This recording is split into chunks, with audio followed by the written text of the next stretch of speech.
Thanks for having me. And today I'll try to speak about a very controversial topic, which is AI regulation. And specifically about how we can, should, and must regulate AI. And I'll try to stay away from opinions because, again, it's a very controversial topic and we see what's happening nowadays in the news. It's kind of crazy with all the AI extinction and, AGI destroying us and all these crazy memes. So I'll try to bring in some structure and conceptual framework for us as a society to have more productive conversation. So before it gets really boring, let's start from the basics. We as a humanity, as a society, when things get risky, we have a solution and we just regulate things. And it's kind of like our natural response to the fears and to potential threats. And unfortunately, when the speed and complexity is high, we kind of tend to gravitate towards this binary classification. And as a result, we get this, doomsayers cult versus the EAC cult. And unfortunately, it's not really a productive conversation. And we see that from the current media landscape. And once again, you should assume that I know nothing, but if you care about my opinion, I've been recently interviewed by Business Insider, and I put the link in here. And ironically, the article does mention human extinction, which is, interesting, but I try to speak about the practical challenges and the dichotomy between the regulation and innovation. So when we try to regulate things, we need to map out the risks. And it's, a very challenging topic by itself, because if we don't understand the risks, we can't really regulate it. Unfortunately, there are a bunch of really smart people in Europe that are writing these 100-page documents and trying to map out the taxonomy of risks. So they produced this AI Act paper that you may have heard about, and they try to basically produce the taxonomy of unacceptable risk, which is basically systems that are a clear threat to society, the high risk, which is critical sectors, limited risk, and minimal or no risk. Unfortunately, it's a very simplistic framework. It's a good start, but we, as AI research community, we know it's a multi-dimensional problem. So we need to think about it from the perspective of the viability and the need. And that's where the can, should, and must framework comes in. Because some of these things, we all agree that they can be regulated, should be regulated, and actually must be regulated. When we're talking about the AI weapons, clearly.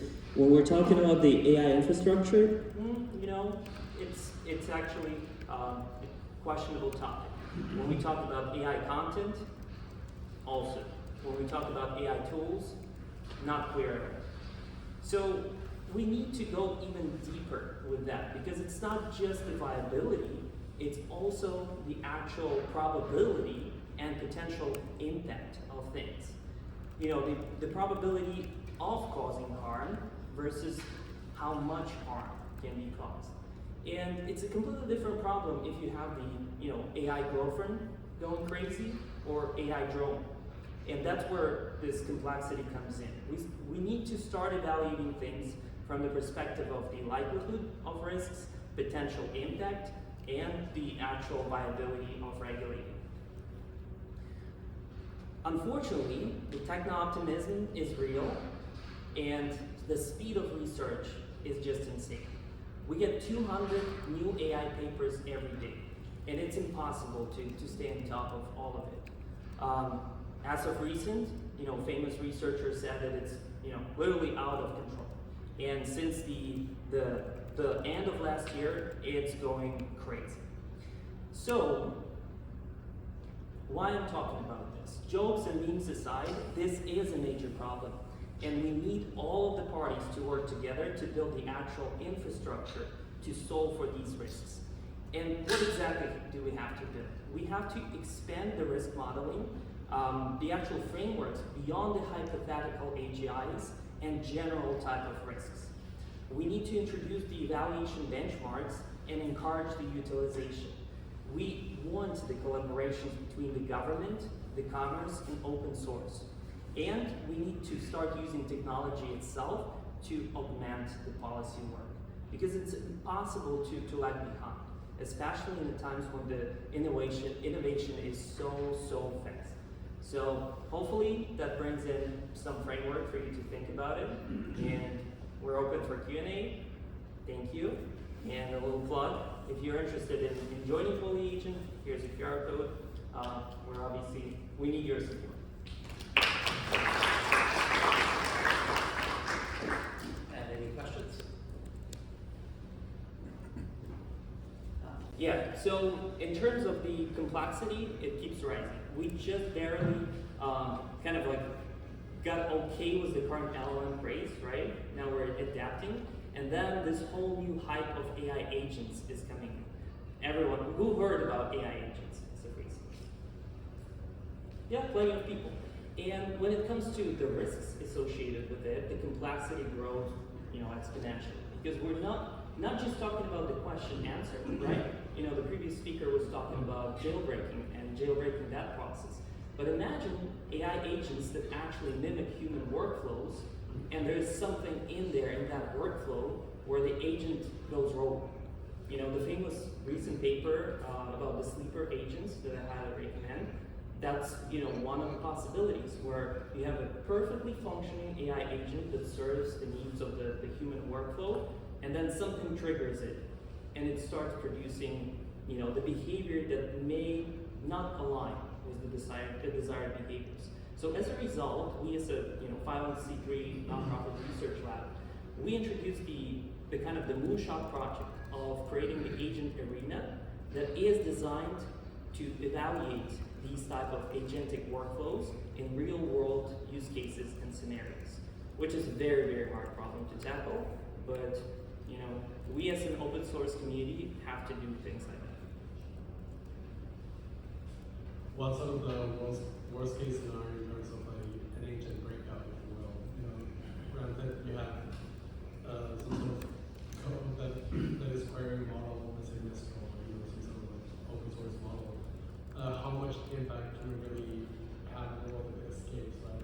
Does it create a botnet? Does it create some sort of what happens if it manages to escape some sort of I like to give this example that we can all relate to. We know that kids nowadays are basically glued to their screens. They learn through YouTube, and they actually already talk with LLMs and AI through games. Roblox, Minecraft, all of these tools already have the interfaces like that. So in 5-10 years, kids will be literally educated by AI agents. And on the surface, you as a parent, you'll see that, hey, the AI agent is functioning properly. It's teaching the kid to speak Spanish or some math or physics. But how about 5 lessons in?